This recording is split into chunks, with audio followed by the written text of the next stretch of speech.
Scrooge. AC, my man. Happy Thanksgiving. Happy Thanksgiving to you too.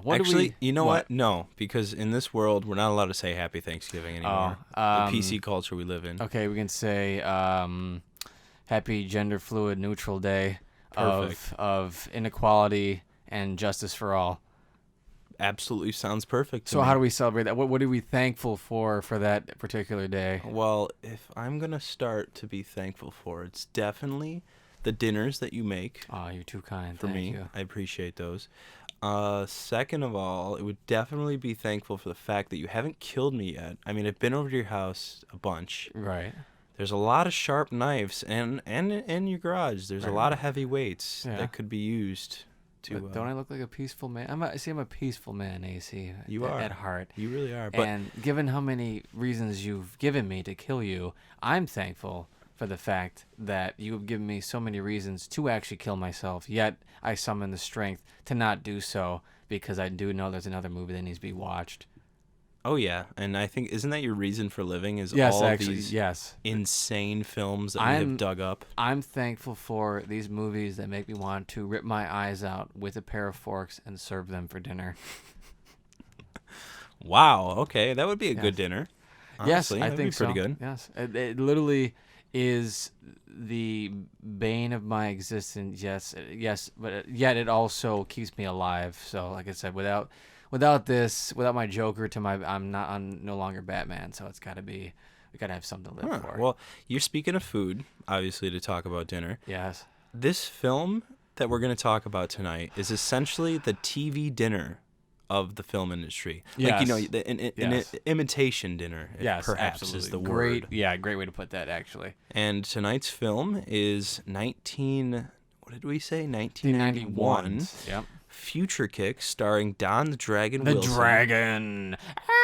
Wait, I didn't finish his name. Oh. Don the Dragon Wilson, world kickboxing champion. Don Wilson.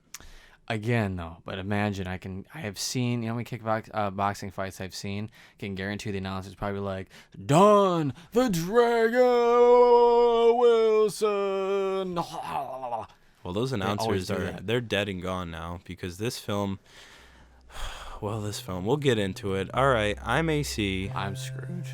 and these are Real bad movies.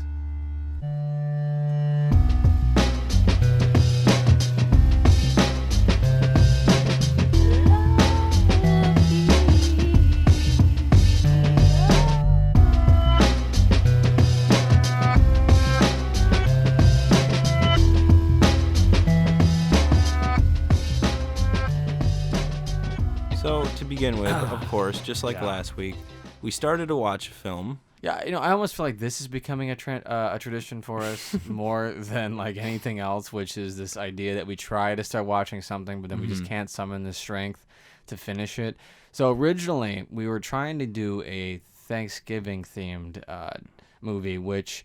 There's not a lot of Thanksgiving which when movies. you really think about it, it's weird because it's such a prevalent holiday in American culture. And I actually want to think about, I don't know how it is around the world with Thanksgiving, but for sure America. And when you really think about it, there's barely any movie centered around Thanksgiving. There's a lot of movies that have scenes involving in Thanksgiving. Thanksgiving, yeah, like planes. Have you heard of Planes, Trains, and Automobiles? Yeah, with Steve Martin. Steve Martin and why am I forgetting? John Candy. John Candy. Yeah, that film is about them trying to get home for Thanksgiving, I believe. So there's certain things. It's like when people say, "Is Die Hard a Christmas movie?" Because it takes place at Christmas. You either got stuff like that Yeah. where it's taking place in the time, or it's a transitional scene where they're having Thanksgiving dinner for some reason, or it's either for good reason or bad reason. That's on to the next. It's on to either the next season or whatever. There's never usually a movie about the Thanksgiving holiday, like the whole thing. Except one movie that AC tried. He tried to get me on, which I was all excited for, was called Thanksgilling, which was a movie that was made, like, what is it? Oh, I think it was 2009. It was 2009. It's just reeks of the late aughts. You know that the 2000s are called the aughts. I learned that like a year or two ago. Yeah, people call it the aughts now. I just called that my childhood, so Yeah. that's what I called it. But dude, yeah, so it was the late aughts. Like I told you when we watched it, it looks like a student film. Yeah, I didn't believe. See, I didn't believe. I think it was because I was so excited from just the caption of a killer turkey that I did not realize that this was legitimately just a movie that most likely was made by a couple of college kids. Yeah, and it was supposed to quote be funny, and I told you, dude, horror comedies have to be the worst genre ever created, ever, hands down. They're so self-aware, and that just ruins all of the comedy for it.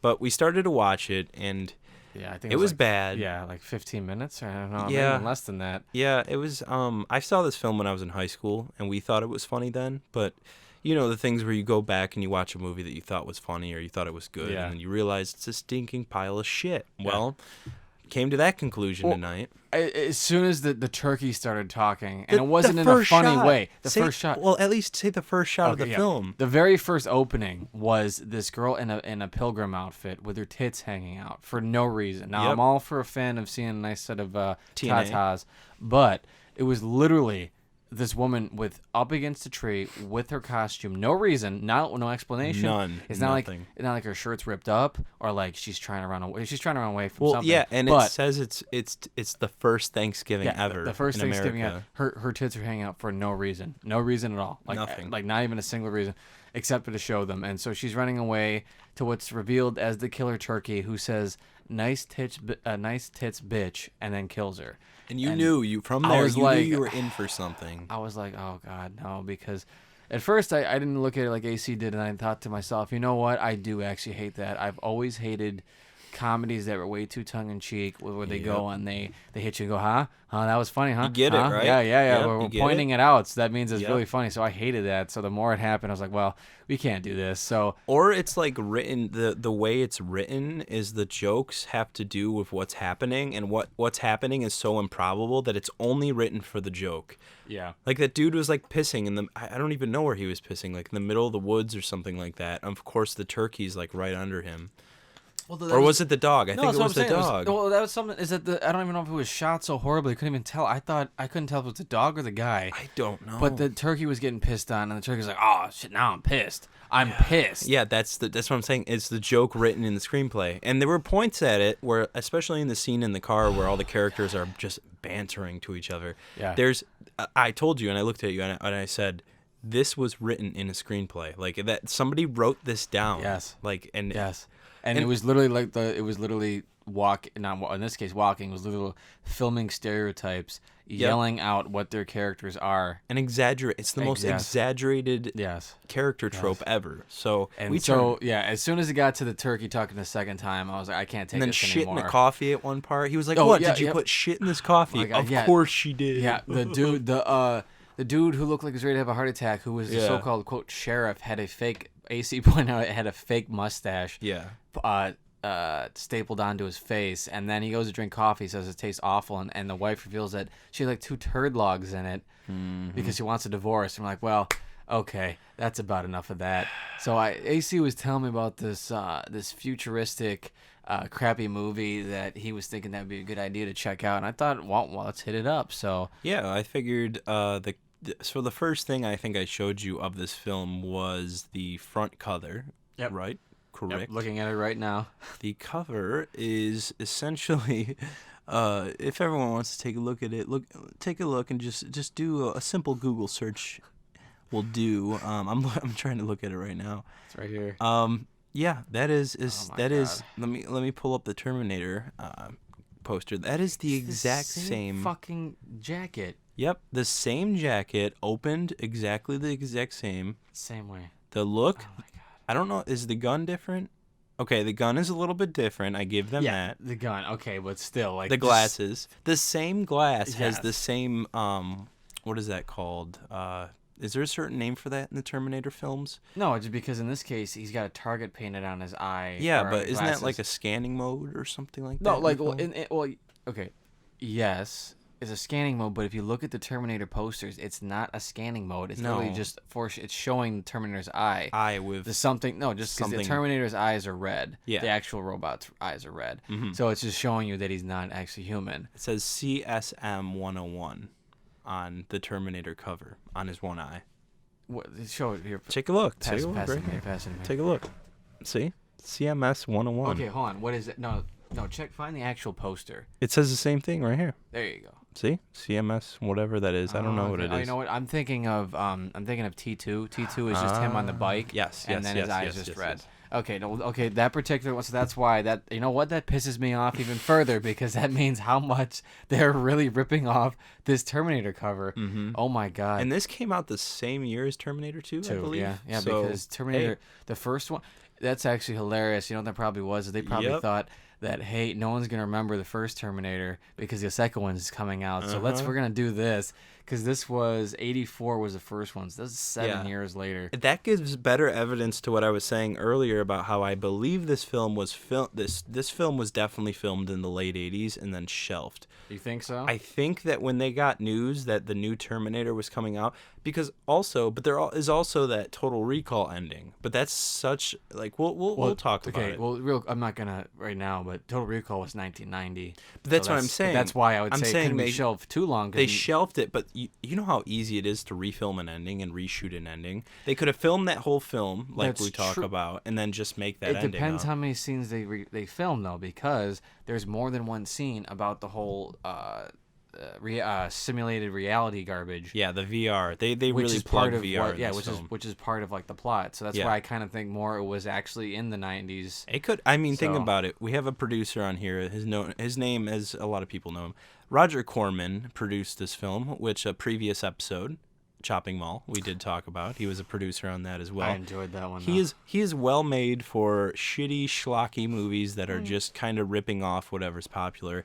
Very well known for reusing the exact same set pieces, reusing B-roll, all different kinds of stuff. So this could have been, rushed and made in a couple months, probably. Yeah, I mean, it definitely, the fact that it was like as quality as it was already was concerning to me. I'd like to know, I'd like to know how much money this guy threw at this, because this looked way too refined for a low budget B movie or some garbage. The stuff in here looked like actually some quality stuff. It was. The lighting was atrocious, but I think it was the copy of the film that we have. It looked like a bad VHS transfer, to be honest. It's possible, but I doubt. I think that's an example of where you're trying to copy something so much that you don't actually know what you're doing. You don't. Yeah, you really just want, and we'll talk about it later in the film, there's a lot of just random shots of naked women in this film. So much. A lot of space shots. There's a lot of outer space. That's where I'm wondering where you might have a point, because I'd have to know more about this guy's filmography. What's his name? Corman? I have to know more about Roger Corman, yes. Yeah, I'd have to know more about his filmography, because if he did what you said with you reusing shots, I wouldn't be surprised if he had another movie he did. You know what? While we're talking, yeah, no, I'm gonna look, because I wouldn't be surprised if all that space bullshit was literally just shots of other movies that he did. He did a bunch of, especially in the late '80s, he did a buttload of space movies, a buttload of them. I believe one of the most popular bad ones, I don't exactly know if it was him, but it was called Space Mutiny. Have you ever heard of that film? Oh my god, before? yeah. I've seen it. Really? Seen it. I've seen the riff track live version of it. Yes, I believe that was him. Not 100%, but where's the director? But in the 80s, there was just a buttload of space films. We loved outer space in the 80s, and I think it was obviously Star Trek.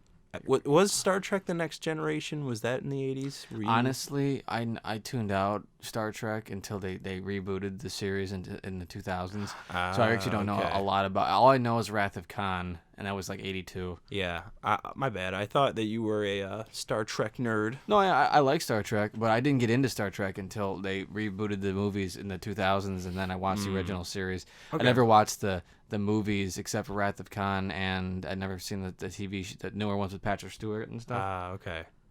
Yeah, so I'm just doing a basic overview right now of his films, and it definitely looks like he was doing a lot of horror. Previous movie we also did as well. We've been doing a lot of Corman stuff we didn't really realize. Slumber Party Massacre 2. Oh my god. I'm looking them up myself. Now, there's also a Slumber Party Massacre 3 we might have to touch in the future. There's a third one? We might have to do that. Oh, dear God. But he was also known for making a lot of, they're called New World movies. They're like horror science fiction movies. Mm-hmm. Kind of similar. It's Yeah, it's essentially science fiction films. 1998, a very unlucky leprechaun. Oh God, yeah. You look through some of his. I'm just trying to figure out like other ones before that to see maybe if I can already like almost guess What where it would be on. where those space shots came Well, from. that's why I'm saying he made these like they call them like space operas. Like Yeah. that. Like there's one right Right. here called Battle Beyond the Stars, Galaxy of Terror, Forbidden World. All of this trying to think garbage. of any ones that I might have seen. No, probably not. Unless you owned a VHS player in the late '80s. I don't think you did because these were all just Not in the straight. late 80s, no. I But believe these were all just straight to video. this is hilarious because one he has is called Firehawk from '93, and it's got the fucking the master of Cobra Kai from Karate Kid, John Kreese. John I don't know if Kreese, you've ever nice. seen Yeah. any of that, but I've seen Karate Kid. you've seen the Karate Kid? Yeah, the Okay, first well, one. Oh yeah. then the bad guy, Yeah, Cobra yeah. Kai instructor. He's front and center. He's like the star of this movie, which is hilarious to me. Wow. I Let's see what saw. else we got. He's got Um, black belt too. What? I saw who is the one guy in who is the bad guy Johnny in Karate Kid? Oh, that's I saw him. Johnny Lawrence is the kid's the character's name, but I'm trying Yeah, that's what his name is. William Zadka. I saw William him. Zadka. He was in another bad film as well. But to not sidetrack completely off this, Roger Corman actually he produced a bunch of movies. Listen to some of these directors that he had directed for his films. Martin Scorsese. for what? It was a film called Boxcar Bertha from 1972. Jonathan Demme. Have you ever heard of him before? I'd have to hear some of his films. Silence of the Lambs was Saw his that. main I one. was looking at that. Ron Howard. You've heard of Ron Of course Howard. I know Ron Howard. Of course, yeah. Ron Howard. Joe Daughter's- Dante as daughter's well. hot. I've heard of. He made Gremlins. Yes, well. Gremlins that traumatized Yep. me as a child. Penelope Spheris. She made. I believe she made. Wayne's World. That's what I was thinking. So he basically allowed a bunch of new coming directors to kind of sharpen their craft, I guess, for a lot of cool films. So I think Okay. it's awesome. He even produced. He was an executive producer on Piranha. Yeah, dude. He as of recently, he's been kind of just selling out to those kind of like sci-fi Really channel bad. movies. Yeah, I was just looking at that. It's like Anaconda Crocodile or whatever. But anyways, tonight's film is Future Kick from 1991. Dumb And- name. Very dumb name. First of all, let's talk about Yeah, that. Future Kick. Okay, I know it's taking place in the future, but the whole kick part really doesn't make any No, it's sense. stupid. It literally is that. It was literally them, whoever came up with it. Maybe it was Corman himself. It was literally like, okay, so we got a movie that's like the Terminator, but it's definitely not. It couldn't be the Terminator because we get sued, but it's definitely not. But it is. Anyways, it's the Terminator, but it has kicks in it. Yep. So, what do you? I got it. Future Kick. Huh. God, it's just not right. So I'm gonna give a quick plot. I found this website from the plot. from 1999. Awesome old school websites. I love coming across these. And they give a plot because there's almost no plot on IMDb or Wikipedia, and this kind of sums it up. So, it is the mist 21st century. The wealthy now live on the moon, while Earth below lies in chaos and is ruled by all-powerful corporations. Several years ago, the corporations attempted to create a series of law enforcement androids, Terminators. I mean, Androids. Cyberdynes? Is that what they're called? Cyberdon. No, Cyber Brian. Oh, sorry, yeah. They're called Cyberons in this movie. Cyberons. Yeah, there you go. But the Cyberons turned against the corporations when they discovered how corrupt they were.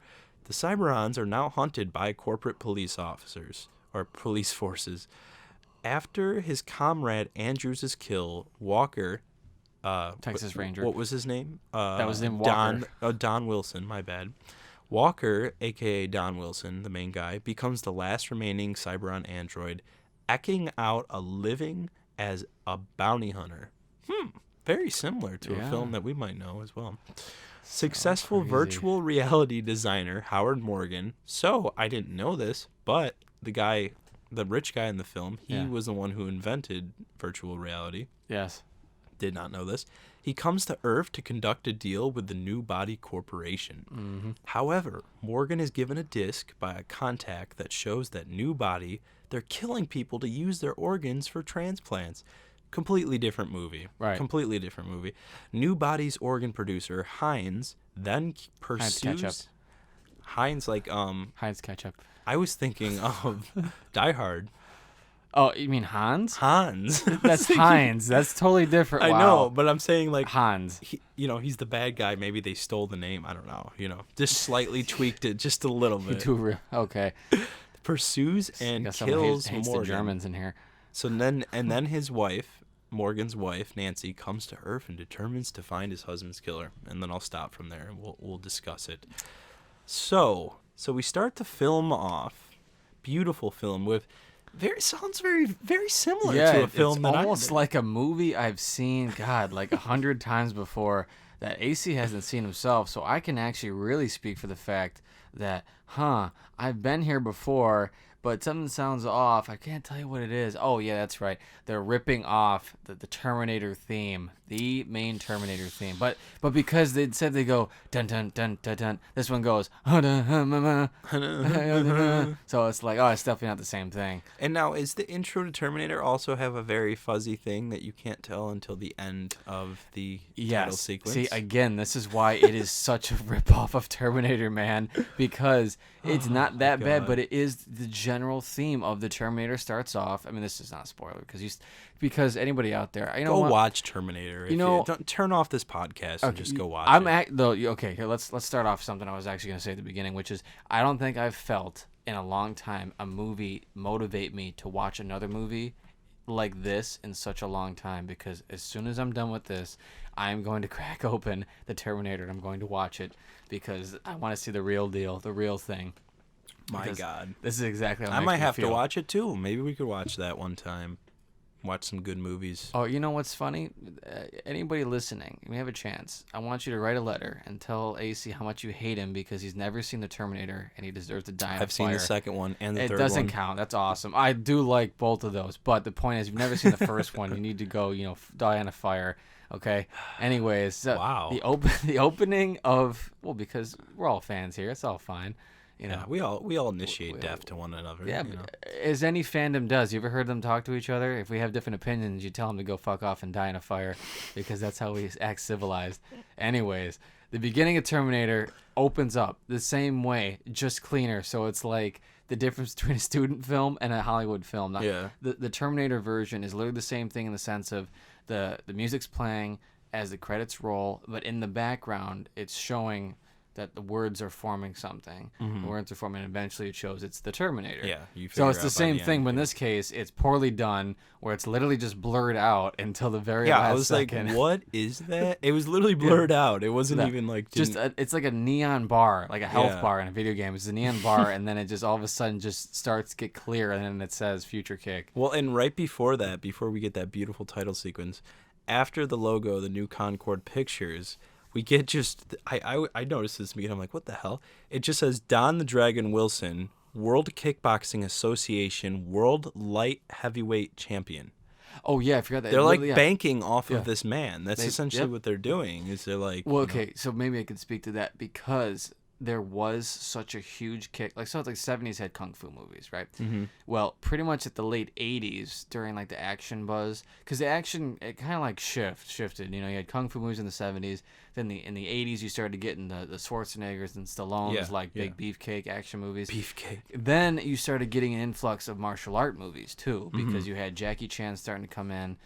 Not in American audiences yet, but he tried to break in. You had him, then you had Steven Seagal in the late 80s, his first movie. Then you had Jean-Claude Van Damme. Yep, JCVD. So you had all these people, martial arts. Dolph Lundgren. Yeah, Dolph Lundgren. Can't forget him. 87 was Rocky IV, so he just started coming and doing stuff. So you had all these Cyborg people. was a year or two before this. Stop, please. That's one of the worst, Jean-Claude. We're gonna get to that. We will definitely. We need to do a Van me Damme that, one. It's horrible. Trust me. I barely got through with my buddy the one time we watched it. But so like you had this influx of martial art driven action movies with these action stars. Personally, I would think is that by this point they thought that probably they had some dude that because he had all these credentials they'd be perfect to market as, because most of the time. It's just like anything else in marketing. It's just like when they do the whole Academy nominee, Academy Award winning, actor, whatever, like this or that. They do the same thing with martial artists. It's like, kickboxing champion or MMA, fighter champion. Like take a look at what's her name, why am I forgetting it? The chick who's been doing movies and wrestling now, Ronda Rousey. Yeah. Same thing. Like you play it up, so I can guarantee you they thought for some reason, they wanted to put up there, like people were just dying that this guy was in movies. That was Chuck Norris too. I forgot that, as we know Chuck Norris too during the 80s, and he's unspoken. Like we already know he's in there. We didn't. But the point I'm saying is like in that period of the 80s up to the 90s, that was a real like prevalent genre of movies that were actually bankable. So I think they were thinking they had something here, but guess what? They didn't. Oh God! So we get some like weird stock footage after the title sequence. We see some outer space and miniatures. We don't really know the whole purpose of it, but then we kind of get a narrative description in the beginning, which explains everything. It explains that Earth was great, and then eventually Earth was great, and then essentially, everything just went to shit. And corporations are evil. Is that a Terminator thing too as well? Okay, so this is where I think they tried to I'm going to be asking that a lot. No, please do, because I can definitely answer you on this. So let's talk about the next Terminator swipe. Can you tell me what company it is? Oh, I don't remember the name. Okay, so it's Cyberbrawn, I think, in this Cyberron, yeah. Well, that's the name of the... I thought that's the name of the Terminators are called the Cyberons. No. I'm talking about in this movie. I'm pretty sure it's Cyberbrawn is what their corporation. I think so. About. Yeah. It should be in the subtitle, like the beginning. They should be talking about Cyberbrons or whatever. I wasn't really paying attention. Wow, that's crazy. This is what happens. Oh, Cyberon, yes. Yeah, Cyberon. Cyberon, right? yes. Cyberon. Okay, so in this movie, it's called Cyberons. In Terminator, it's Cyberdyne's systems. So Cyberdyne Systems creates Skynet, which becomes self-aware and starts the whole war, and then makes the machines that kill humanity. Yeah. But Cyberdyne Systems, that's the corporation, that builds Skynet, the evil AI that eventually starts the war. So Cyberon, Cyberdynes, it's nothing. You get it. Yeah, it's not like they're stealing anything. No. So I guess the wealthy live on the moon, which that wasn't even explained to me. We had to find that out in the plot summary, and I'm not even sure. I'm sure the film talks about it at certain points, because you get a sense when you meet the richer people, the VR people that we follow. We get a sense that they live far away from Earth, or I honestly don't even know. They might. No, you don't understand. When you mentioned that, I did not actually even know that until you mentioned it. That made no sense to me. About that they lived on the moon and this or that. I got none of that. They lived far away, but I don't know. I thought they still lived on the planet. But again, okay, guess what that's ripping off of? Huh? That's ripping off of Total Recall? You're hopeless. If anybody out there, especially if that one chick who's into you, hey, tell him how much he hates sci-fi and how much of a total jackass he is for doing that, all right? This one is also ripping off Blade Runner. Yes, I've seen that film. No, okay. The reason why I bring that up is because... There's no outer space in that film. Yes, there is. There is? Yes. Really? Oh, my God. It's been a while, I am going to crawl over this and slap you right in the face, you dumb redhead ginger. God, I'm going to hurt you. Yes, because in the movie Blade Runner, the whole purpose of the story is that Harrison Ford is a detective-type cop who hunts down... wanted replicants. Yes, replicants are but they work in an off-world colony. Oh, off the I planet. thought it was the same world that he lived in. No, off-world planet. They are like the slaves that do all of the hard work, some off-planet, where everything's hard and difficult. Yeah. So, but the point is, I bring it up because they're doing the same bullshit of hey, people are are living bad down here, we're living good up there. It's the same thing. So they're ripping off Blade Runner as well. So I guess the planet is becoming shitty, and the whole premise behind it is there's these two. I'm just gonna call them Terminators because that's pretty much what they are. They were made to protect the corporations, but then they realized the corporations are evil, so then they turned against them. Anyways, there's two of them left. I think it was Andrews and then our main protagonist Walker's, and they escape the police, but Andrew dies, and Walker. So sad. I was crying. I know it was a tearjerker moment, and Andrews, succumbs to his fate, and Walker disappears.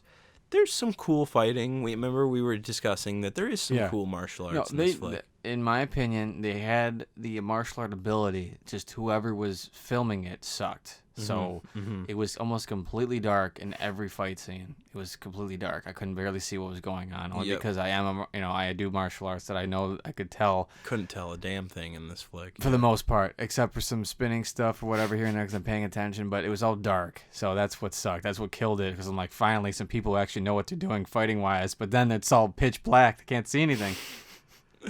Oh, there's a lot of complaints Selfish to be had bastards. in this film. So after Walker gets away, we cut to this weird, like, I have almost felt like I was like tripping acid at this point. It was like the sky was moving and there was like, it was this weird thing and you're like, what's going on? There's all these flashbacks. Then you find out the guy? Oh, yeah. then you find out that Howard Morgan, the rich billionaire dude who's in charge of this company called VRS. Yeah, he's looking like Ted Turner.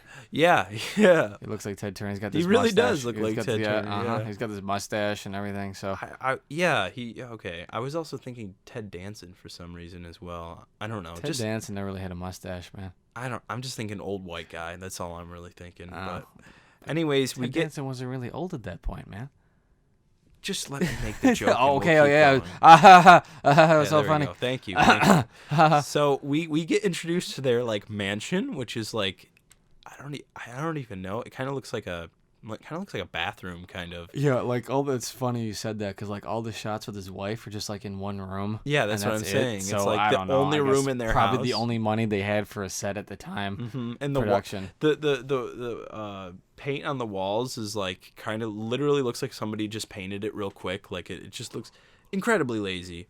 But you noticed this wife. She was in a couple films that you saw, correct? Yes, I couldn't place it. I was like, I know this woman because she's got very piercing eyes, very nice eyes. Yes, very nice eyes. And I was like, I know I've seen her somewhere before, so I looked her up. She was in a couple episodes of Miami Vice, and then most likely what I was thinking I saw her from was she was in They Live. Anybody knows that's a cult classic of John Carpenter's from '88, I believe. That's with Rodney Piper and Keith David.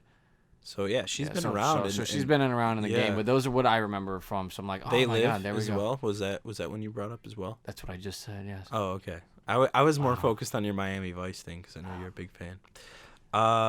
They are kind of just hanging out, shooting the shit, and they're in this weird VR mode. I guess it's weird because he's doing this VR like trip thing where he's like seeing somebody getting murdered.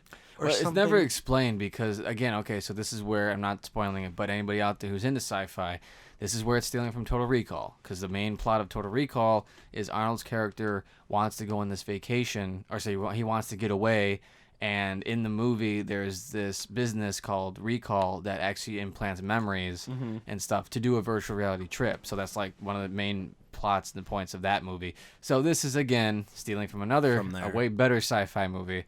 And now, throwing this in. Is Total Recall? I remember seeing a scene. Is that where like there's like a fake robot Arnold head? Yes. In that film, yes, where he's in a chair or something. I remember. You're probably thinking of when he pretends to be the woman and he's in a woman's costume and he starts taking off the woman's head and it's like a fake Arnold head. Yeah. I remember that. That's like real quick sidebar. Pretty much those movies from the 80s and 90s of Arnold's are near perfect, but they're literally in the Terminator and in that one there's a couple dated special effects that look really bad to today, and if it wasn't for those couple dated special effects, these movies would be perfect, actually perfect. I saw on Tubi the other night Raw Deal, I believe. Yes, that's also an Arnold film. Is it good? Okay, so this is one of like the only Arnold films I haven't seen. Because the one that's on Boo This Man, everyone. Boo this man at home. Coming from Just the man give who's him a never big seen boo. any sci-fi movies. He hasn't seen the fucking Terminator trying to boo me on movies I haven't seen with. You haven't seen with Raw Arnold. Deal, so. Well, so it's on supposedly Prime, but then every time I go to click it on, it has nothing to do with. It's a picture of Arnold and it says Raw Deal, but it's not has anything to do with that movie. Huh. And then the second thing is, it's not really like an action movie. It's like a drama where he is playing like an undercover cop who goes undercover like in a mafia or something. All I know is it was a movie he tried to make because he wanted to do something different than his usual stick, and it didn't go very well, if I remember correctly, reading about it. But the only good line that came from that was when I think he's with this girl or whatever, and she throws a cake at him, and he says, "You should not drink and bake." God, he was just waiting for that second Terminator film. because his Don't even- career might have went downhill. What are you talking about? Besides Jingle All the Way, obviously. Are you being serious? I'm do joking. Do you want me to give you an Arnold history of that? No. We got it. My man really those didn't. folks No, at my home. man's career didn't start going down the drain until like 95. Yeah, I know. Mid 90s, especially That's when it after started Kindergarten Cop, definitely started. No, after True Lies. I love Kindergarten Cop. That's why I'm saying that. I'm saying after post. See, this is why I can't deal with this. This is why gingers don't have any souls. Okay.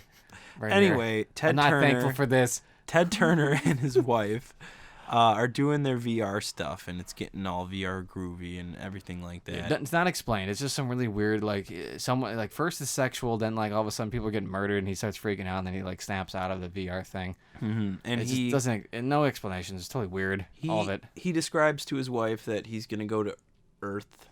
I said it right this time. Classic. He's going to go to the planet. I'm just going to call it the planet for now. The planet? The planet. Classic. The classic way of describing Earth. I'm going to go to... he's basically saying, I'm going to go to the planet, and I'm going to try to make a deal with these things called new bodies.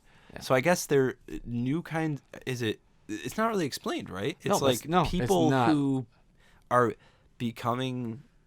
You know what it kind of reminded me of? Obviously, the movie wasn't out at the time, but it reminded me of in T2 with the one guy, I think it was the T-1000, the dude who, like, Robert Patrick, I believe his name. Yeah. See, I knew that. Yes, you did. I just love how you always bring back the T2 because that was the one the only one I saw. seen. So I'm like, you sneaky, you cheeky bastard. But it reminds me of that, how the whole premise behind that is, like, how they can regenerate themselves and stuff. It reminded me similar, but I know it's a completely different time it was released.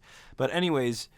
There's a group of thugs on the planet that are killing people and harvesting their organs, and we get a lot of that in this flick. We right? do, but it doesn't manifest in the way that you think. Like the way the plot or the way you read about it is trying to act like is like this is a main point of the movie, and it's not actually. Yeah, like you think maybe they're gonna use these. Are you talking about maybe they're gonna use like these hearts? For something, for anything. something. Like the way if you read it, it sounds like that's a main driving point in the movie. Is like these guys are selling organs on the market, on the black market illegally and stuff. Like I thought that was gonna be a big thing, but no, it's actually just kind of like just a throwaway thing for the one dude with the weird ass pitchfork. Yeah, he's got those people. He's got like the Freddy Krueger hand kind of. It's like just a giant prong. It's like a tripod thing stuck to his hand. It's a future tripod. Oh, excuse me. Yes, a future tripod. Please correct yourself. Thank you. My bad. And I misgendered it. I'm sorry. The whole like weird point behind this is like you're right. Like, shouldn't we know more about this? Like, it's not even explained. It's the classic way of a screenplay is like, how do we make these people evil? Well, they're just killing people to sell their bodies on the black market. Yeah. But super they're not even generalized. Explaining it either. It's like you just kind of have to like follow along. So they kind of just throw it at you that I guess there's this new body thing that's giving away transplants or whatever, which is another prevalent thing in a lot of sci-fi is always about like immortality some way. Like a lot of sci-fi movies have some kind of like always staying young, always whatever, some kind of future. That's a future thing is where like people are always trying to be the newest, whether it's through robotic, like robotic arms or legs or whatever. Yeah, like but that's how this film goes because we'll also talk about the trope that we get later in the film, which Terminator obviously already did. Yeah, T2. T2 is already did.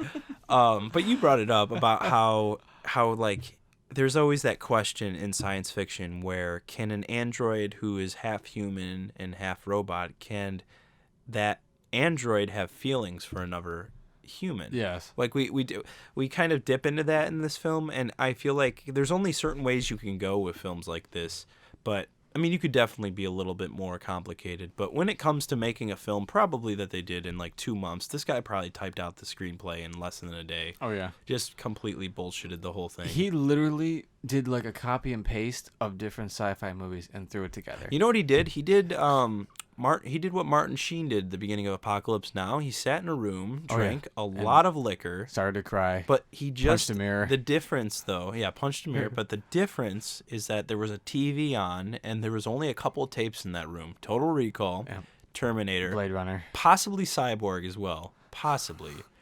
There was a review that I was talking about earlier, and the lady compared this film very similar to Cyborg. I don't see that though. But he doesn't see it. I've seen Cyborg. Cyborg is literally okay.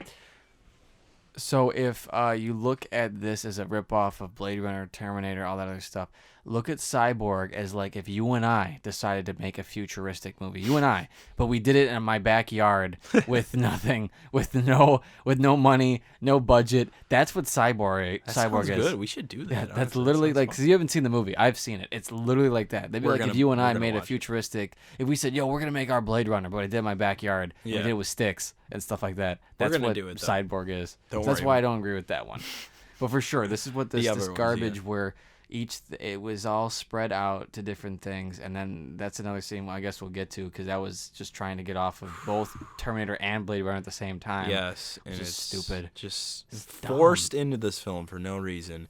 But we end up meeting the main guy, which before we meet him, the main bad guy, which I forgot his name, and It's worthless. It's like Hines or something. Yes, it is Hines. You're right. See, you knew it. You remembered it. Oh, because I gotta be the one to pay attention because someone's too busy with his extracurricular activities. Oh my apologies.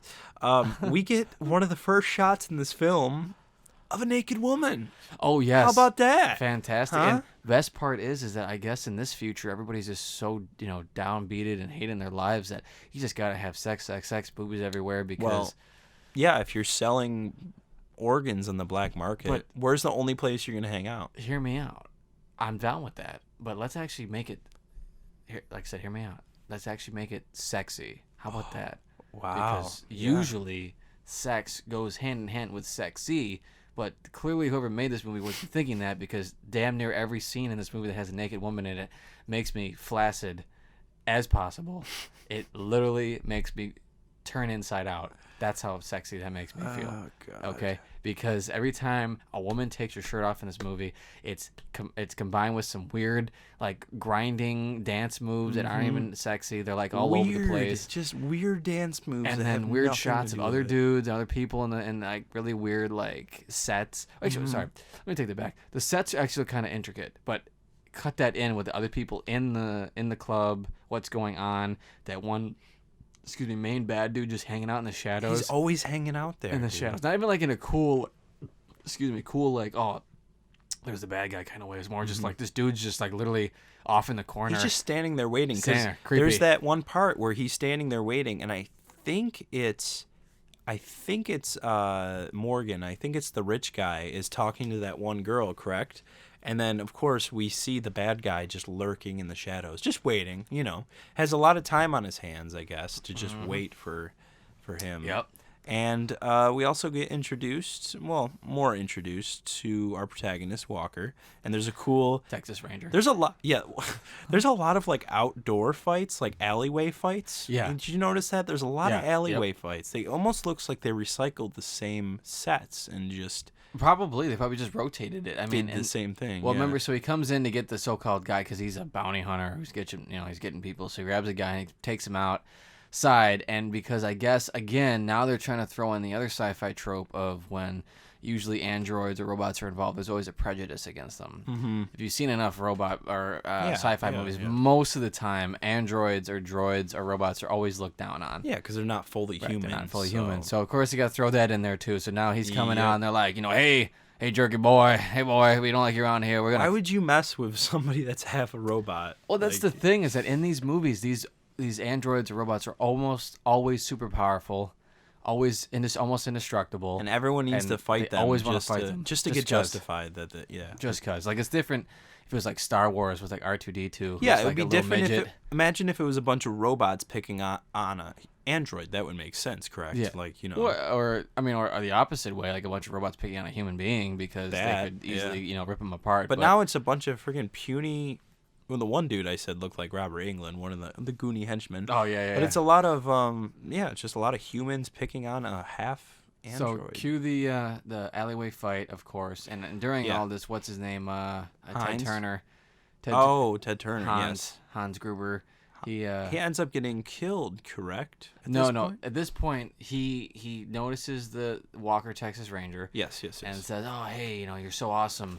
Let me gives him half the bill. I could use you in my, use you as part of my team." And he rips up half a bill and says, "Here, you want the other half? Come find me." It's like if some dude said, here, you want the other half of this bill? Come find me. I'm like, you just ripped up the money. Why the fuck? Why would I want? Why would he want it? Why would But I I want have it? heard, believe it or not, but this is just on our planet. Might be a different planet. I heard that if you rip up a bill, because I used to work at a 7-Eleven, if you rip up like a 50 bill, half of that is actually 25. I don't know if that's true or not. Never heard that. But once. I've heard that from people, especially working at a 7-Eleven, you get a lot of weird people. But Okay, well, that I do know. I know you get a lot of weird. I've met a lot of weird people. Are you kidding me? I've been in a 7-Eleven in Batavia at 2 in the morning. 2 in the morning, yeah. It's great. The crackheads are always coming out, man. You get the best. Batavia, kind of New York. If you need your crack cocaine, anybody else, anyone Yes, else sir. listening, listen. Yeah. We got COVID going on. There's a lot of scarcity. We don't know if there's no abundance anymore. We don't know if there's going to be a lot of crack. You want to make sure you get your crack and get it now. So yeah, exactly. You want to have a crack lockdown. That would suck. Move on out to Batavia, New York. It's between Rochester and Buffalo, New York. And come get your crack here at Batavia. Perfect. We got it all set up. You know what? We should be businessmen. We're gonna need crack after we talk about this movie. It's definitely. I'm gonna need something. So, Ted Turner and some random girl that he just found out of nowhere. They're walking through an alley, and it intercuts with Hines killing somebody. We are introduced to the future tripod. Yes, okay.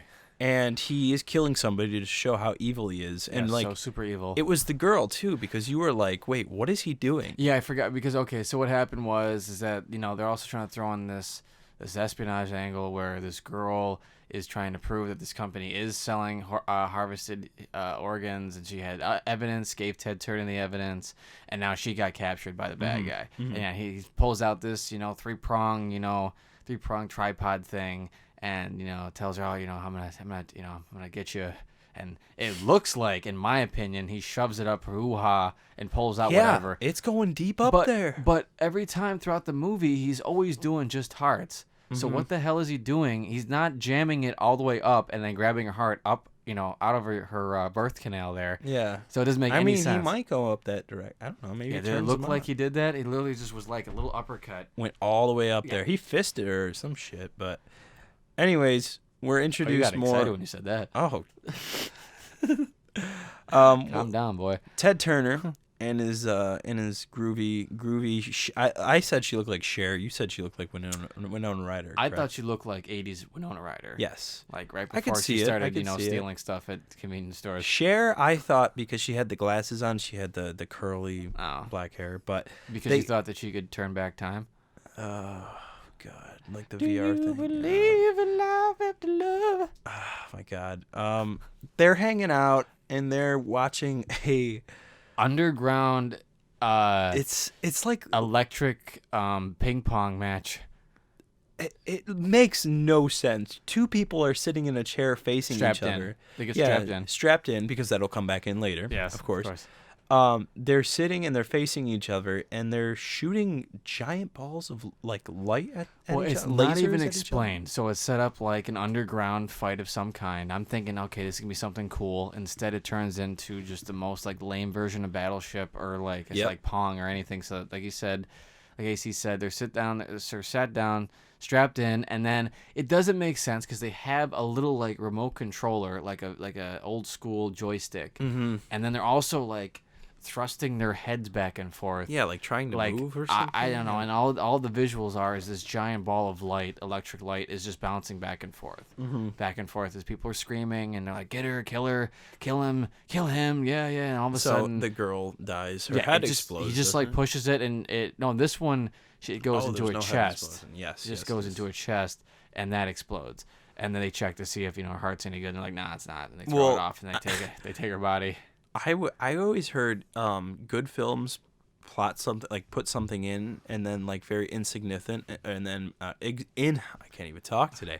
They put something very small and insignificant in the movie, and then later and towards the end they kind of bring it back. Yeah. And I thought that was it. I thought there was nothing else to do with this. When it came back at the end, I was surprised. I was really? like, oh, okay. I was kind of because it comes back multiple times. Actually, it comes back a couple times. Yeah, which we'll talk about. You know why? Probably because that was one of the sets that they just had to keep. They just had to keep reusing for new shots. Lazy screenplay.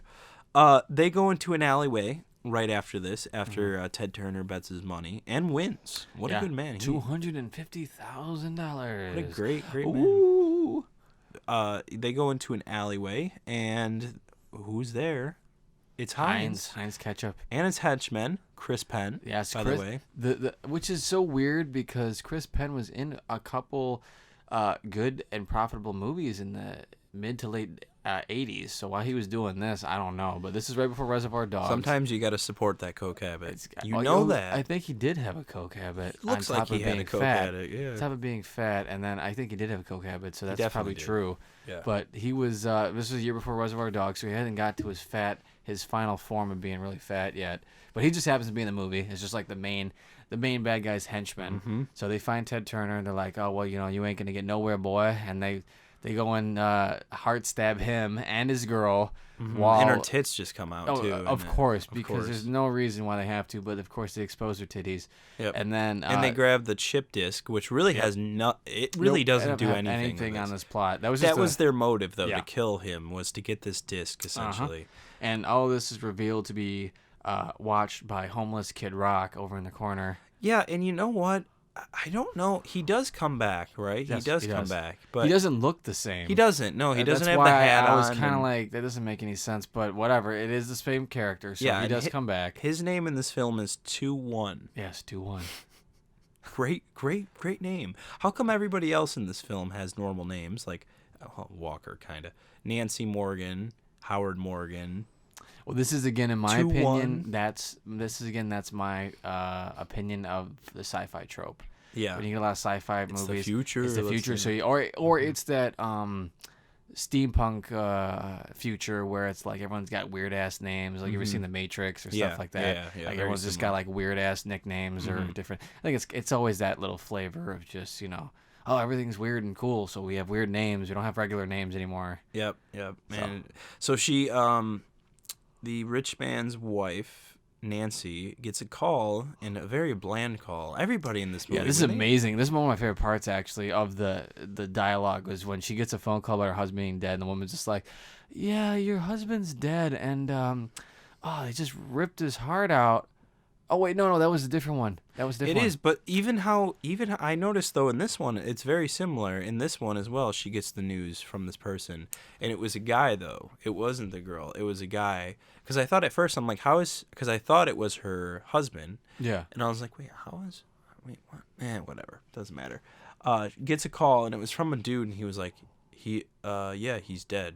Oh, yeah, And her mouth just opens. Yeah. He's like, yeah, your husband, yeah, he's dead. He's dead. And then that was it. She didn't really cry. And so this whole film is her going around trying to find the killer of her husband. Right. Her husband went to the planet and literally hung out with all these girls and went to all these strip clubs. Cheating nonstop, yes. Like, what? Like, why would you want to do this? And then this is all intercut, like we were talking about, weird shots of, I guess, her traveling back and forth from the moon, because it's never actually explained. She looks like Obi-Wan Kenobi. She's got that hood over her like the whole time. She's got the hood up and everything, and she's searching. My favorite is she goes to the Space DMV next. Yes, with this woman who's working there. Which is like, it literally, I say Space DMV because it literally is just like the ghetto. It's like Detroit. It's like super ghetto, space ghetto. She's going into this room. There's a bunch of people. They got to wait in line. The joke being, or like the theme they're getting at, is that crime is so bad and the justice is so bad that literally you got to wait in line and take a ticket for different offenses and to talk to law enforcement. Yeah, the law enforcement. Yeah. Well, this part reminded me of, we talked about it. You don't really like it. Home Alone. Yeah, the classic. Home Alone. Kevin's mom in that film, Catherine O'Hara. She's in a lot of different things, if you know the mom. I know. She was just in a TV show, Schitt's Creek. Schitt's Creek, yeah, she's in there. She is like, when she's trying to find Kevin, she's at the airport and she's talking to like all the ticket agents and trying to get back and find her son. It's like the exact, it's just very similar parallels. Yeah. This was a year later after Home Alone was 90. So you never know. Who knows? That's another ripoff. Just take everything. Yeah, because if you don't have anything for yourself, you might as well just take everybody else's. Just take it. Take it all. Well, that's exactly what our character does, because she goes right in front of everybody and starts demanding that she be seen because her husband is Ted Turner and he's important and everything else, and that gets enough attention to bring out the police chief, who she talks to, who pretty much just says, yeah, I can't do anything about this. Well, whatever. I don't really care. Yeah, And he doesn't give a shit because he's got dun, ties. dun, dun. He's got ties, and they're all in different colors. Oh my God! Sometimes I just want to get a new co-host on the show, and yes, as a man who's not please seen the email Terminator. Us. Please email us while I see the Terminator. We're gonna find a new co-host. But this man, his name is Al Rusco in real life. His name is Craner in this movie. Oh yeah, that's what I was gonna look up other movies he's been in, because that guy for sure is another actor I've seen in a lot of. Yeah, you've seen him in different flicks, but. Yeah, he's got ties with Hines, and so he's very disinterested in finding Nancy's husband's murder. So, are you checking it out right now? Is that what you're doing? Just real quick, because I was trying to think about the other stuff I saw him in. Okay, so you found who it is? Yes. My man, my man was literally. This is how my memory works. He was in an episode of The Incredible Hulk, which I can guarantee you that's what I'm thinking of. And then he was also in, hold on, Police Squad, which was actually a little mini TV series they had as a parody of cop show dramas with Leslie Nielsen and a couple other people that predated the Naked Gun. Ever see The Naked Gun? Yeah. This was before that. It's called Police Squad. There was only 6 Yes, episodes because it didn't do well in the ratings, and it didn't do well in the ratings and didn't have enough viewership, so they canceled after 6 episodes. But really good stuff. I have it on DVD, but that's what I remember, which is crazy because it's just literally 2 episodes of different TV shows. So, yeah, this guy is the police chief, like we said earlier, and so he's kind of hanging out with Hines, but he's kind of pissed off at Hines because Hines is a little bit sloppy in how he dealt with this and all this kind of stuff. We go back, of course, to Nancy kind of walking around, still trying to figure out what happened to her husband, meets this one dude. Remember that one old dude with, like, the glasses at the counter at the one part? That was the one part you were like, wow, this is a weird exchange. It was that one guy, this dude right here. We got him right here, laid out. This dude. Oh, yeah. And he's like, yes, I'll try that. Yes, I'll yes. find that for you. Yeah. And then really the weird-ass villain dude shows up and acts all creepy and asks her a question and then just slowly... While they're looking at a fish off. tank or something, and I don't It's know. all weird. I'm due for a rewatch on this movie. I don't know. But so that You're is not going to rewatch this probably movie, not going to. You fool. She ends up, I don't know how she gets there, but she ends up going to Walker's place, and Walker's just standing in his apartment in the dark. Do you ever just do that in your room? Just stand in the corner? All the time. Especially in women's bedrooms. Perfect. Well, we're not putting that in the Tinder bio. I'll stand in your bedroom. I'm gonna have to take that one out. That's maybe why I'm not getting any hits, man. Perfect. That's why. So she, you see, you made me lose my train of thought on this. It's all right. He was Walker was hiding in the shadows. Yeah, and so then she shows up and he's like, yo, you here for Ted Turner or whatever? And she's just like, she doesn't know what's going on. He just wanted the money. Yeah, Walker was like, just give me that money and leave. And then she doesn't know what's going on, so she's just like, I don't know. And he's like, well, this is instantly like no talk, just walks nothing. out. Lily says, okay, I'm out of here, and he just leaves. He throws the bill on the floor and the leaves. half bill. She picks it up, notices, whoa, these 2 bills equal 1 bill.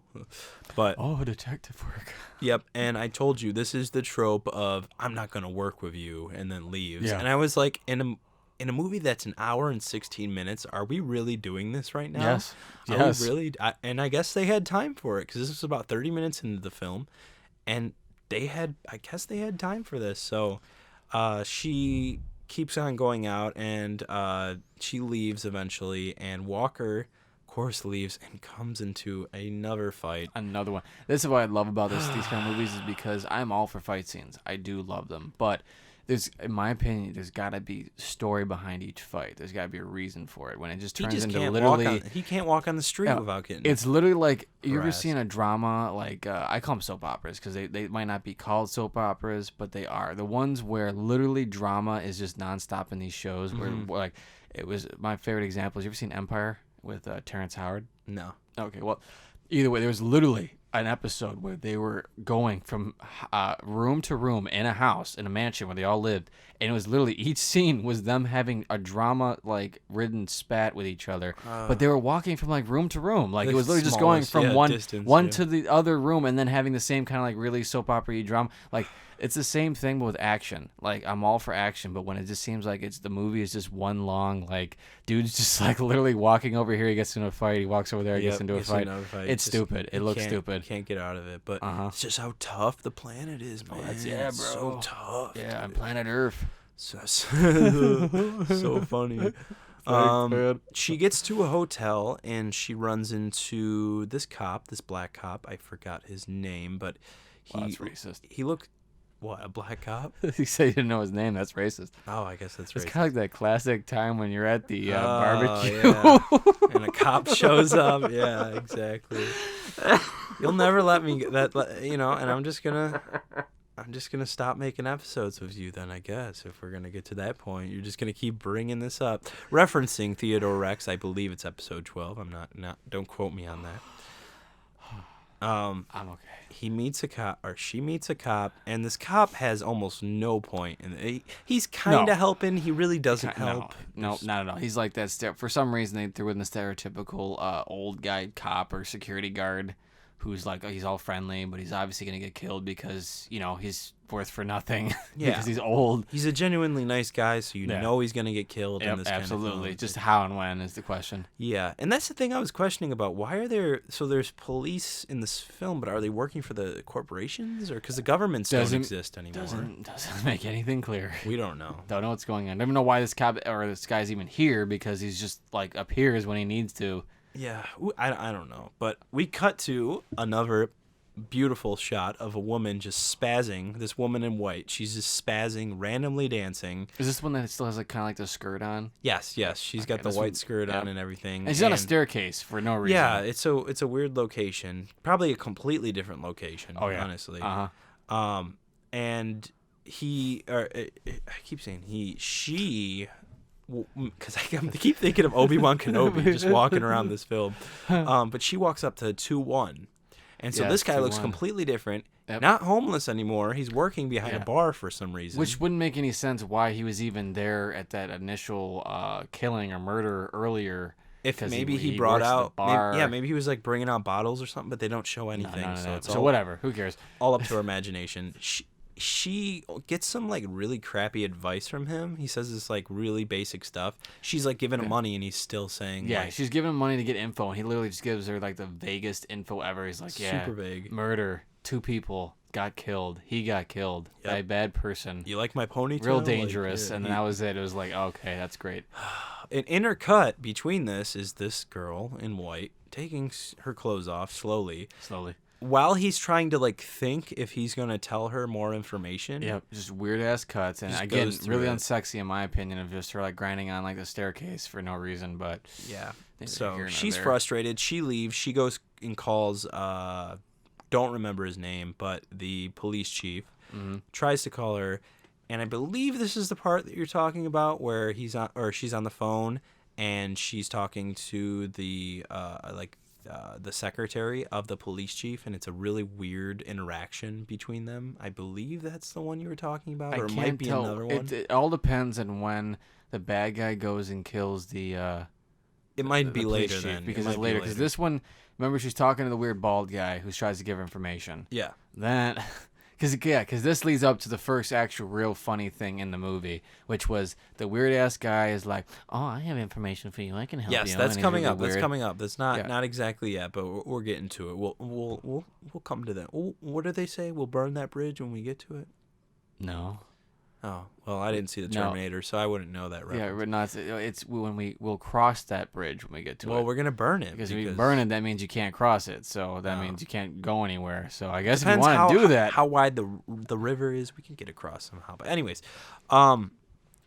she's on this phone call, and of course the police chief wants nothing to do with her. This police chief doesn't care about her at all or anything like that. Yeah, it's like me listening to women's feelings. So I realized at this point in the film, this whole film is like introduce sets, kill the main character, well, kind of the main character, bring back the sets because she goes to all the places that he went to. Correct? Again. So it's the same set. So it's like all the same sets. That's such a lazy way to make a film because all you really need is a couple sets just to reuse them and maybe shoot them at different angles. Maybe, but they're just trying to throw it at you like you don't think about it. And obviously using the whole like I'm retracing the steps thing that makes it, they think it's Easier a cop to- out yeah, for them to yeah. be like, oh, this is why we're going to the same place. This is why we're doing it, obviously. because we have to go back there to Not talk to the budget same people. restraints. No.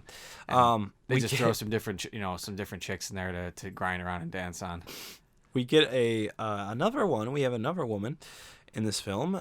She's on a bike and she's taking her jacket off and she's sitting on a motorcycle. Oh yeah, that one too. For no reason, there's a motorcycle and she's got her ass hanging out. Yep. And I'm then not complaining, but it's like it doesn't make any sense. It doesn't make any sense. And of course, we get that intercut because she sits down at a bar. Nancy starts trying to talk to the bartender, but the bartender who looks like Ryan Gosling. Oh so- yeah, the young punk. Yeah, he just wants nothing to do with her. So, of course, the dude next to her has all the CD information. Right. And he's like, you need to go to this woman over here who's doing, like, tarot card readings or something. Not making no sense. We That's don't know. Yeah, It doesn't amount to He's anything.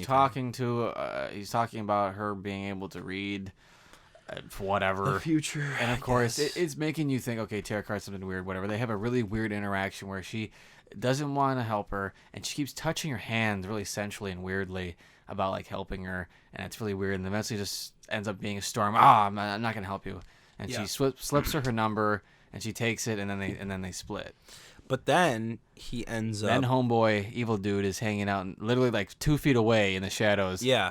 So she ends up leaving, and then homeboy comes out of nowhere and starts talking to this one dude, this goon. And that's all I could think of is the term goon. He's greasy. His whole Yeah. face, he's got like gunk all over it, but his teeth are flawless. I don't know if because you that's saw how- that. Well, as you've seen any historical movie from Hollywood, for some reason you could be as dirty as possible, but these people from 1500s and all stuff, they the cleanest teeth possible. Yeah, but like there's just gunk all over him. Yeah, just but the cleanest teeth. Like they went to the best dentist. Yep. It's during like the that time Chopping Mall episode. There was this one podcast. This dude used the term comic filth, and that's literally like this. It's Yeah. like, how do we make him look grody? I'll just put some shit on his face. That's been a classic way of showing filth in Hollywood over the years. Think about westerns and everything else. It's Yeah, always, yeah, just if you were always the, if you were, dirty well, and- the classic westerns. Hello, classic. If the original ones. Give it up already. In this case, I'm actually using in the real term. Give the, it up. The classic westerns, the bad guy to tell the bad guy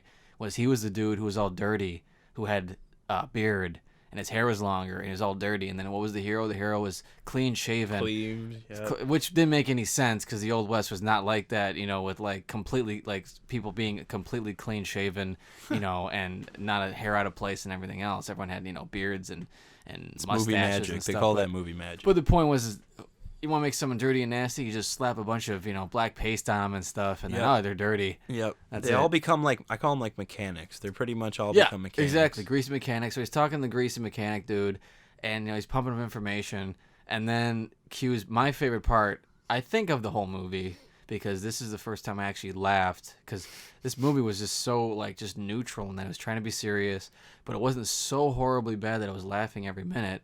So he's giving him information, and then he says, "Oh, well, I usually do this for money or whatever." Yep. And he's like, "Oh, that's great."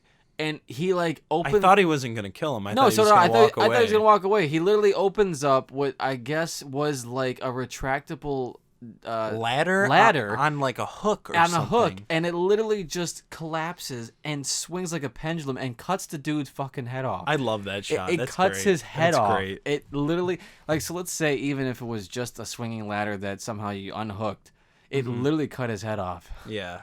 It didn't knock him out or hit him in the face like it would, and Yep. it cut his whole head off. Mm-hmm. And I was laughing because that was a good That's moment. if you're gonna watch this film. If there's only a little bit, you got time. We're busy. It's COVID that's season. right. Everybody's If you busy. just want to you want a wanna quick waste watch. Your time, yeah. Go Hop on watch this. that part, and I believe it's around 40 minutes into the film. You can check it out. Yeah. So she ends up going and meeting up with Walker again, our Terminator homie. And we also get introduced to this this doctor, this Asian doctor, which I still don't know his role in this film. Oh yeah, I think he was the higher up. I think yeah, he was he's the police supposed to chief's be. boss. No, he not the boss. He's supposed to be the boss. Not hold on. Boss of New Body? Yeah, Is I was that- gonna say he's not the okay. police chief's boss in the sense of. But he like, has he's- ties. Yeah, with- yeah. it's more of he's the one in charge of everything for the corporation, who was in charge of or paying off the captain and everything else. Yes. But he just randomly is inserted in the movie. I think to remind you there's supposed to be something bigger at play.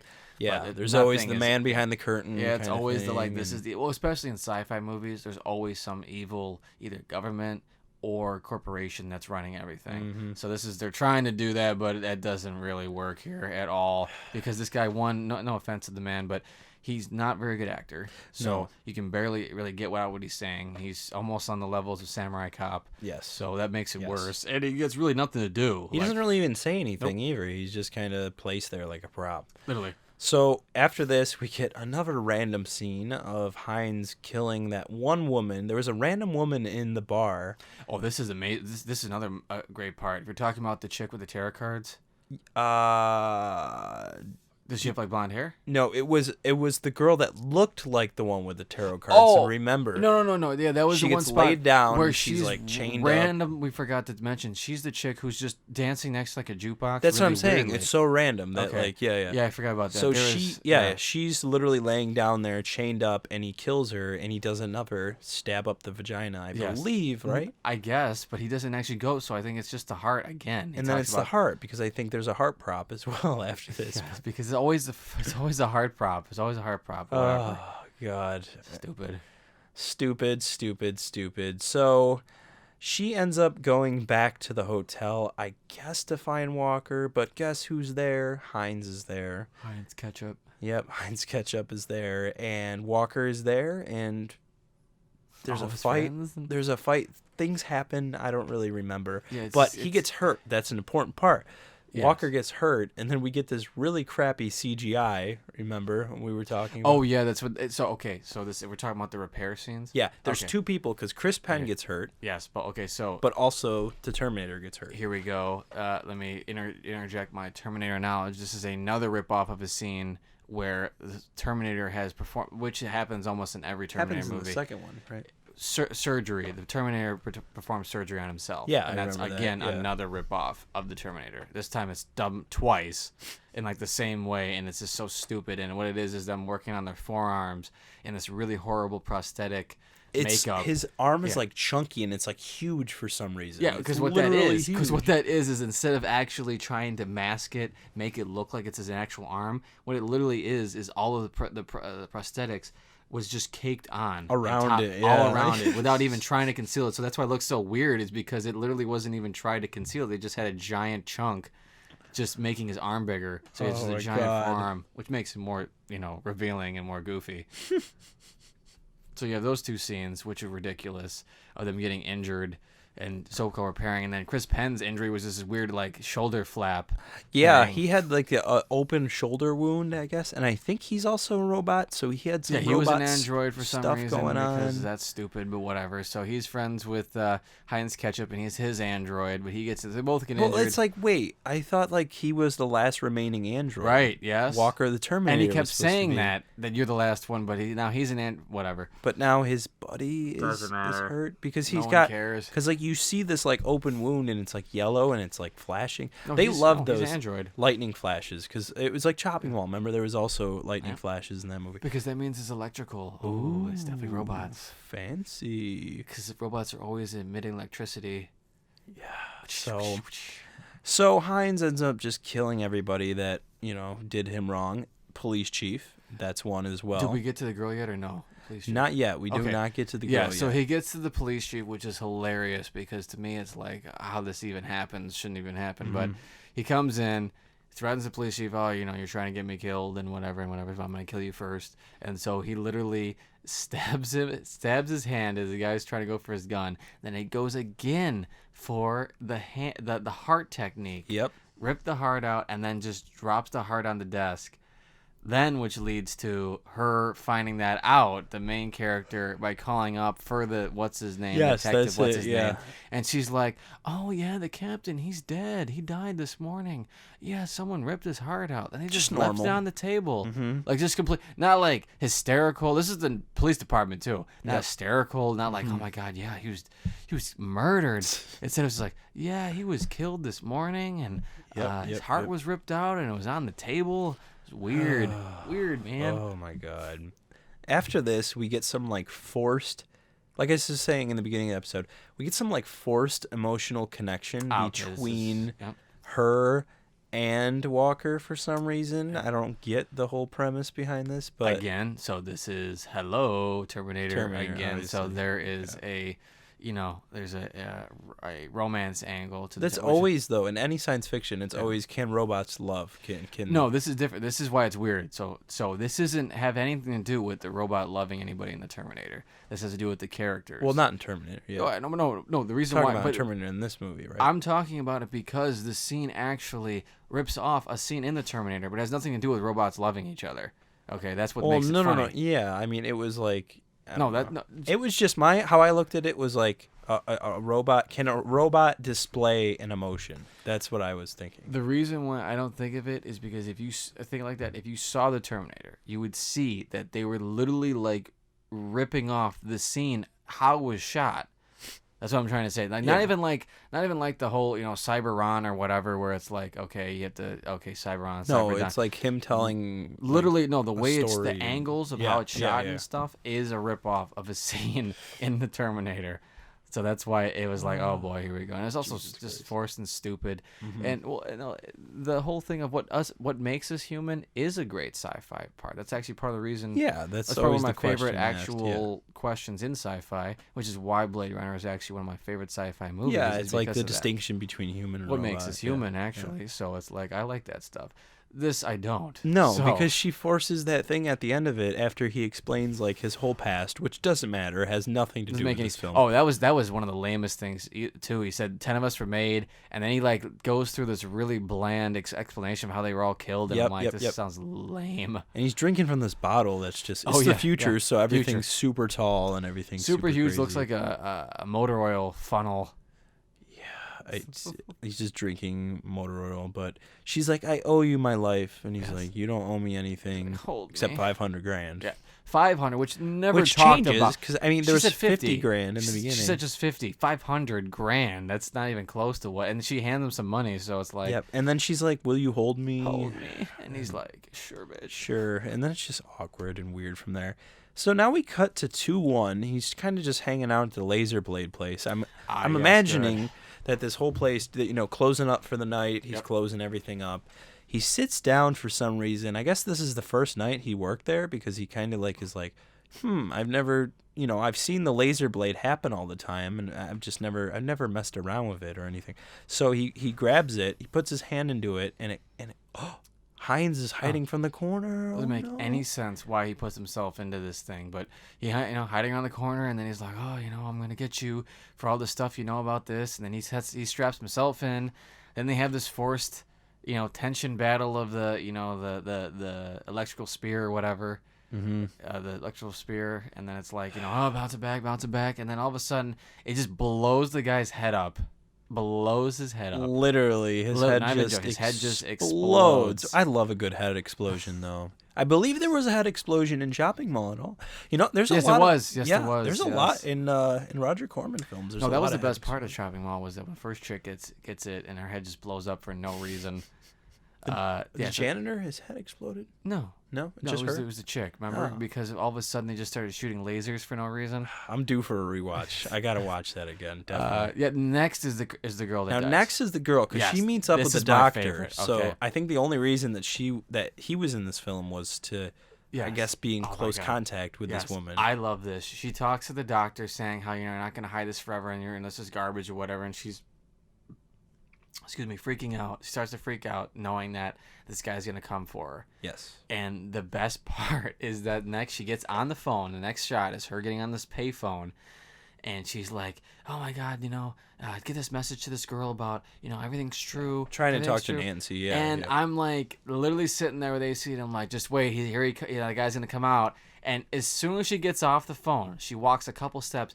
The dude doesn't even just come out of nowhere. He literally comes running out of frame with the tripod prong in his hand, ready to go. Just throws her against the wall. Charges at her with it. And it's so comic, like the way he does it. It's not even scary. He just like strolls up in a light jog.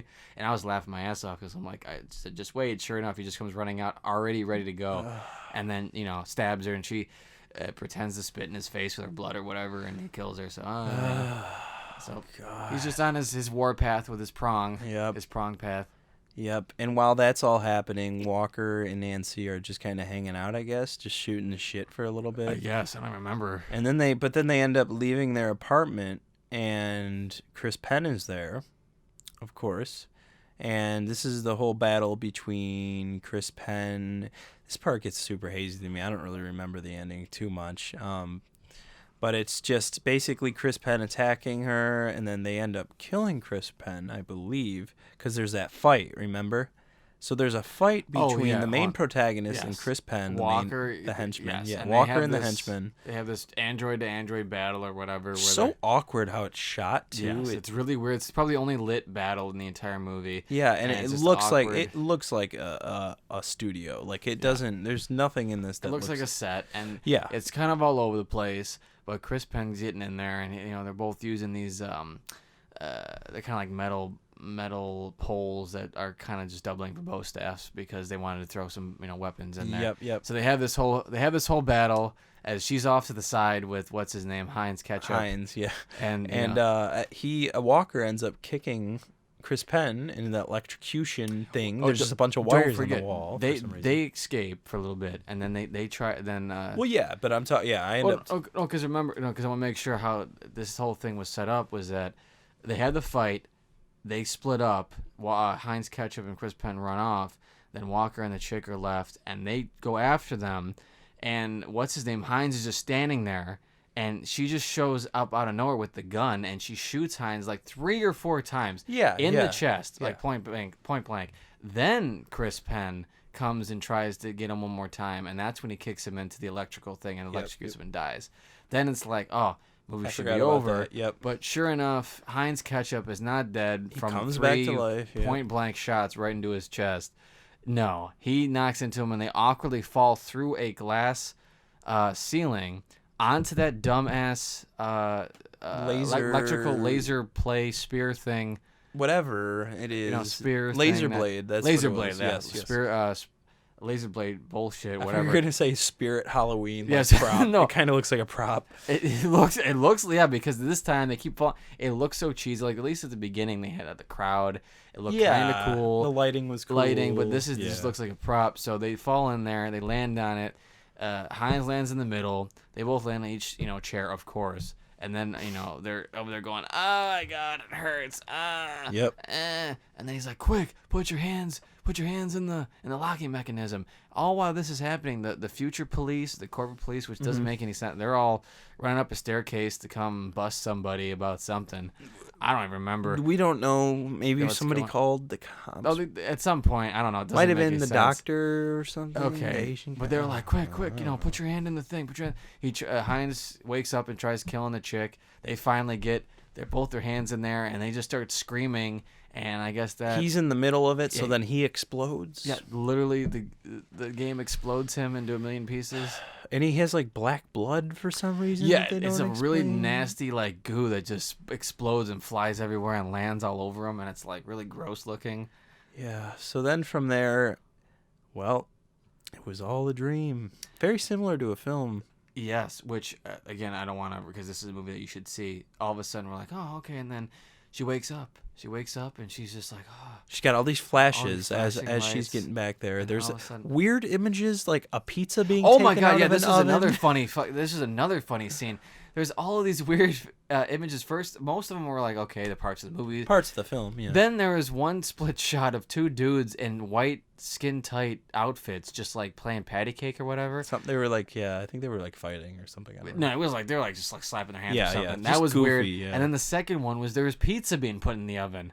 Yeah, Just near the pizza- end, it there's was just just pizza it being was put in the brick oven. oven. Yeah, it was brick oven pizza for some reason. For no so- reason. And then she wakes up, and it's revealed that it was all just, I guess, a simulation or a dream from her husband who put it together, which doesn't make any sense of why you would want to have that kind of a simulation for your wife, that your husband gets killed and you got to find the killer. That's terrifying. Anyways, that's just a ripoff of what Total Recall is all about, which is about the plant simulations or plant memories in your head and everything else. Yeah. And then it's over. And then it's over. Thank God. The movie ends, and the most important question of it all is Why? What? Well, yeah, I was gonna say that, but what is your rating on this, Scroogey boy? Oh, for me, on our Well, let's say real quick. I know you're feeling very thankful because Yes. it is Thanksgiving. yes, So thankful. I'm very interested to see what you have to say about this, because maybe you might be in higher spirits than usual. So Well, let's see. Well, I would say on our Bad to the Bone rating, I would personally give it probably a 1.5 or a 2. Now, Ooh. I'm going to give it that because more so a 2 because hear me out. It's not so straight unwatchable. It's not like so bad I would turn it off instantly like because it's just so bad I can't get through this. But it really is just meh. Like Yeah. it's in a neutral place where it's trying to be serious. Like it's trying to be an actual serious sci-fi movie, but it doesn't have unintentional humor except for those few weird shots of the people getting killed in ridiculous ways, the dumbass thing with the pizza and the memories and stuff. Because I think it's because it's just ripping off so many different things So many. that it's not even like I said, it's not even to a point where it's funny. Like it's not Like they know they're ripping it off too. It's Roger Right. Corman. He's known for this. it's crap, so. ripping off, but it's at this weird place where it's like it's almost like a field sobriety test. It's like someone walking the line and they stumble off the line a couple of times, but they end up making it all the way, and like it's the same thing. Yeah. He's literally just on this autopilot of the movie from start to finish. That it's really just a movie. It's just a movie.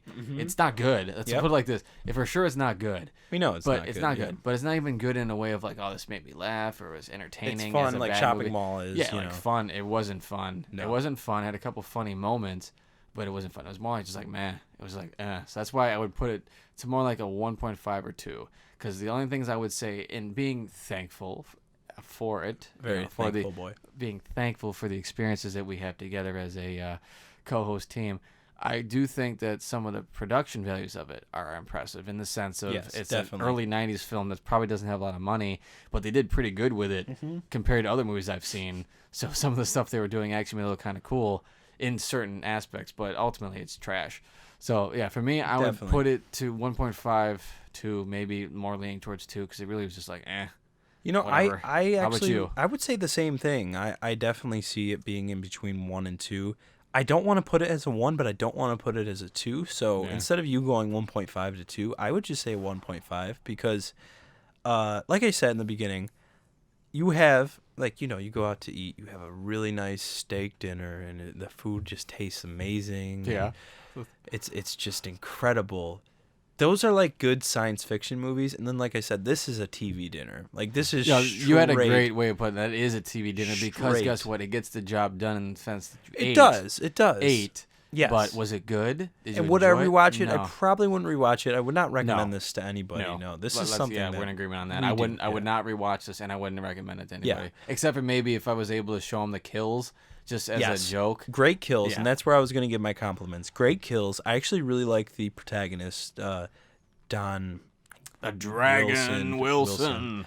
I like it. I think some of the choreography is meh, but like you were saying with choreography, the fighting, like how he approaches it, is great. Yeah. But how the movie forces certain situations, like random alleyway fights and all that kind of stuff, leaves not a lot of room for him to be creative in fighting and so it was like, Chris Penn was cool. It was cool to see him. Yeah, in this seeing him flick. in something. Yeah. But I think overall, it's definitely a midnight movie, and it's a quick hour and 16 minutes. I think, we all have the time for that if we want to check out something bad. So, yeah, I'd say about a 1.5 for me. Yeah, for I wouldn't.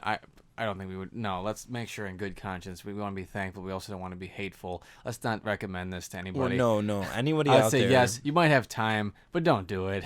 We do this so you don't have to. I'm okay? gonna see if they have on YouTube the clip of the scummy dude getting his head decapitated. Yeah, that's because that probably is the best part of the entire film. And if they don't, I might upload it. And, Just for that? just so people can watch it. Yeah, so. just wait when you have dates over and be like, hey, well, look at this video of this guy getting decapitated. And she's just like slowly like looking up like the number for 911. And then I'll be in the background going, yeah.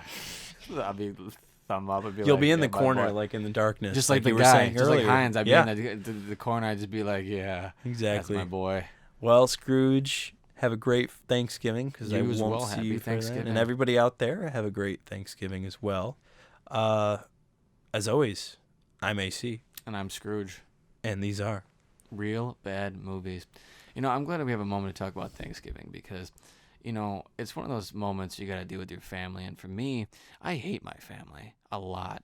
And it's like I've been trying to consider whether I want to poison the food this year, but I haven't been able to figure out what poison I want to use because, I want to make sure that I don't have anything, legally traced back to me. But then also my dealer's out of town. And, he's a weird dude, and I don't want to get it myself, because if I go get it myself, there's a good chance I'm getting caught. And then I'm not going to be very thankful for that either. So I've got a couple options here. So